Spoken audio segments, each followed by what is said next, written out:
국민 29% 남북 통일 안 해도 된다. 악화되는 대북 여론. 대통령 직속 민주평통 여론조사에서 국민 4명 중 1명은 통일 불가능. 개혁 전망 뒤집히고 북적대 증가. 대북 지원은 미통한 간접 방식 선호. 남측위는 유엔 제재 즉각 중단 촉구. 서울 경제, 남북관계가 1년 이상 경색되면서 아무리 손을 내밀어도 변치 않는 북한의 태도에 실망하는 목소리가 높아지고 있다. 특히 통일이 필요 없다거나 불가능하다고 생각하는 국민들의 수가 1년 사이 급증한 것으로 드러났다.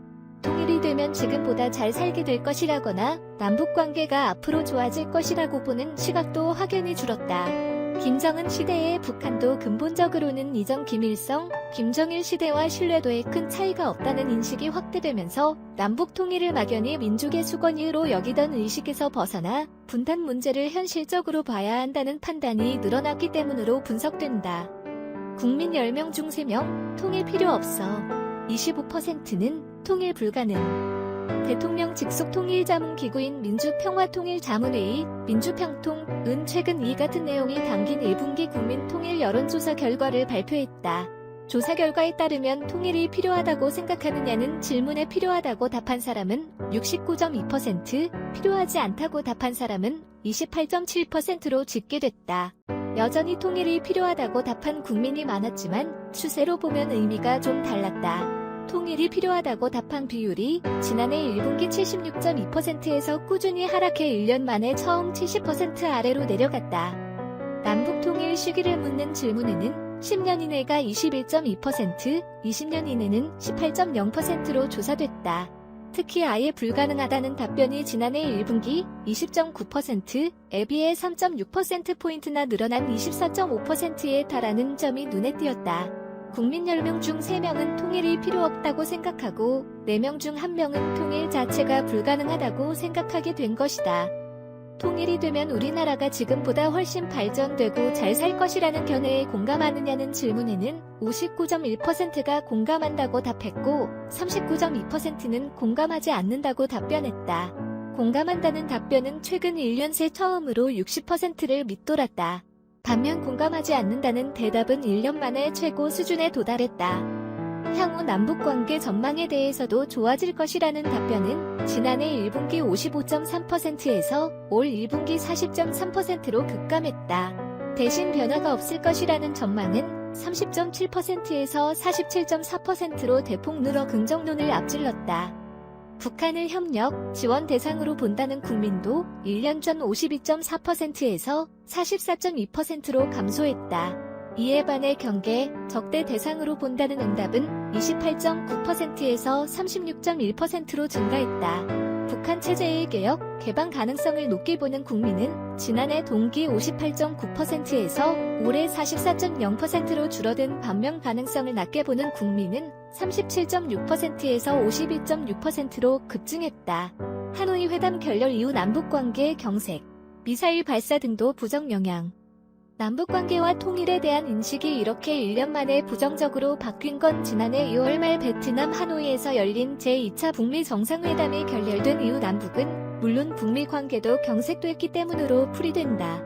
문재인 정부 초기만 해도 잇따른 정상회담으로 관계 개선에 대한 기대감을 키웠지만 지난 1년간 남북관계엔 별다른 진척이 없는 상황이다. 최근에는 북측이 대놓고 청와대를 비난하거나 하루가 멀다 하고 발사체를 쏘면서 국내 여론에 더 부정적인 영향을 끼치고 있다. 다만 미국, 중국, 일본, 러시아 중 우리나라의 통일에 가장 큰 영향력을 미칠 나라를 묻는 질문에는 미국이라고 답변한 경우가 1년 전 61.4%에서 58.8%로 소폭 줄었다. 대신 중국이라고 답한 경우가 28.5%에서 31.2%로 늘었다. 러시아 2.6%, 일본 1.5%를 꼽는 경우는 극히 드물었다. 현재 국내 안보 상황에 대해서는 안정적이라고 답한 비율 37.7%, 또 불안정 34.5%이라고 답한 비율을 1년 만에 처음 앞질렀다. 이번 조사는 민주평통이 여론조사 전문기관 한국사회여론연구소에 의뢰해 전화면접 방식으로 진행됐다. 기간과 대상은 지난 3월 27에서 28일 전국 성인 남녀 1000명이다. 신뢰 수준 95%의 표본 오차는 플러스 마이너스 3.1%포인트다. 민주평통은 이 같은 여론조사를 매 분기 실시 중이다.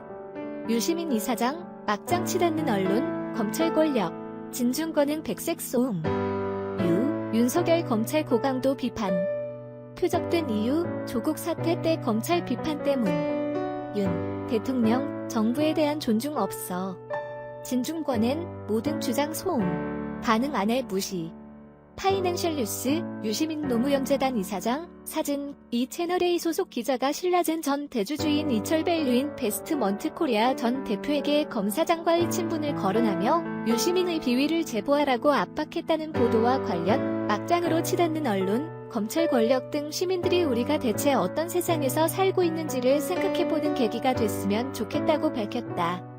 3.16 이사장은 한 라디오 방송에 출연해 우리가 살고 있는 사회의 여러 얼굴 중 하나를 드러낸 사건이라며 이같이 말했다.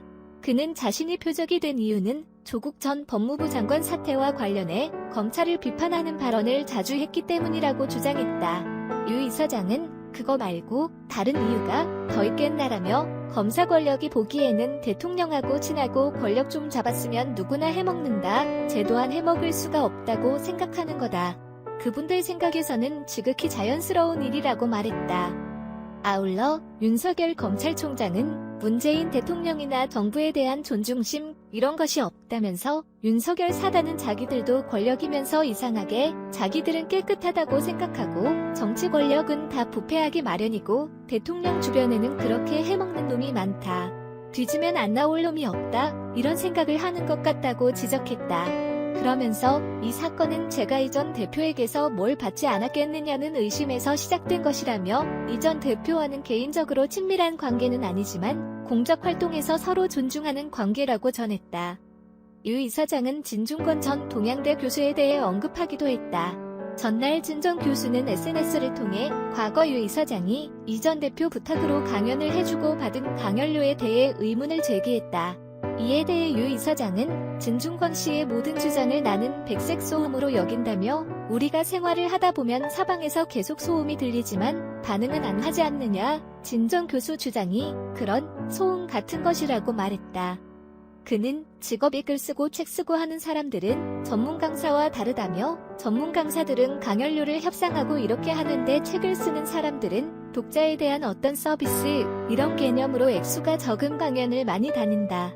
경남 하동이나 남해 이런 데까지 가서 50만원 받고 강연하고 그랬다고 전했다. 주일미 대사관, 일체류 미국인은 귀국 준비하라 일본 반응. 주일미 대사관은 3일 웹사이트에 신종 코로나 바이러스에 대한 새로운 알림을 게재하고 미국에 거주하고 현재 일본에 체류 중인 미국 시민에게 미국 밖에 머물 생각이 아니라면 즉시 귀국을 위한 절차에 들어가라고 경고했다. 통지는 일본 정부가 신종 바이러스 검사를 광범위하게 실시하지 않기로 결정함에 따라 이 바이러스의 발병 비율을 정확히 파악하기는 곤란하다고 지적. 감염자 급증으로 인해 일본의 의료 시스템이 지금까지처럼 작동하지 않을 사태를 염두에 두고 지병을 안고 있는 미국 시민이 지금까지 일본에서 받아온 치료를 받을 수 없게 될 우려가 있다라고 말했다. 정광훈 교회 이번 주도 예배 연다. 2천여 명 모일 듯. 1교회 관계자 정상적인 예배 드린다. 서울시의 고발 조치 발표에도 강행 의지. 구 관계자 지난번에 파견된 직원만 60명. 이번에도 경찰, 구청, 시청에서 점검단 파견, 사회적 거리 두기 지켜지는지 확인할 것. 서울뉴시스 이기상 기자 신종 코로나 바이러스 감염증 코로나19 확산 예방을 위해 정부 주도로 강화된 사회적 거리 두기를 시행하는 가운데 한국기독교총연합회 회장 정광훈 목사의 사랑제일교회가 이번 주에도 주말 예배를 진행하겠다는 뜻을 밝혔다. 서울 성북구에 위치한 사랑제일교회 관계자는 4일 뉴시스와의 통화에서 이번 주 일요일, 5일에도 정상적으로 예배를 드린다고 밝혔다. 방역의 지침을 정한 게 있냐는 질문에 이 관계자는 지침대로 거리 두고 마스크 쓰고 아침 저녁 소독하면서 예배드린다며 오실 때마다 한 분 한 분 방명록도 적고 방역이 철저하게 이뤄져 문제가 없다고 판단했다고 주장했다. 사랑제일교회는 방역 지침을 준수해 안전하다고 주장하지만 서울시와 성북구청, 경찰 등은 5일 예배 현장에 인력을 파견해 방역 지침이 제대로 지켜지는지 철저하게 살필 예정이다. 성북구청 관계자는 지난달 29일 집회 때도 저희 구청 직원과 서울시 직원, 경찰이 사랑제일교회로 나가 방역 지침을 지키면서 예배가 진행되는지 점검했다면서 이 교회가 있는 곳이 재개발 사업 진행 중이라 주변에 빈집이 많아 교회 예배가 내부는 물론 외부에서도 진행돼 참석 인원이 경찰 추산 2,000명에 달한다고 말했다. 구청과 경찰, 시 차원에서 파견되는 인원도 다수가 될 전망이다. 구청 관계자는 실제로 지난번 예배 때는 성북구청 직원만 60여 명이 나갔다고 전했다. 이 관계자에 따르면 예배 중 서로 거리가 너무 좁진 않은지 등 문제가 될 수 있는 부분이 점검 대상이다. 구청 관계자는 이번에는 어떨지 모르지만 지난번에는 일부 인력이 교회 내부까지 들어가 점검했다고 말했다. 앞서 사랑제일교회는 지난주 일요일에도 주말 예배를 강행했다. 이에 서울시는 사랑제일교회가 현장 예배를 강행할 경우 경찰에 고발하겠다고 전하기도 했다. 서울시가 지난달 23일 주말 예배 등 활동을 못하도록 막는 집회 금지 행정명령을 발동했기 때문에 실제 고발 조치가 되면 300만 원 이하의 벌금 등이 청구될 수 있다. 한편 이날 여의도 순복음교회는 오는 12일 부활절 예배도 온라인으로 대체하겠다고 발표했다. 이 교회 관계자는 뉴시스와의 통화에서 3월부터 온라인 예배를 진행해 한 달째라면서 부활절에도 온라인으로 예배가 대체된다고 밝혔다.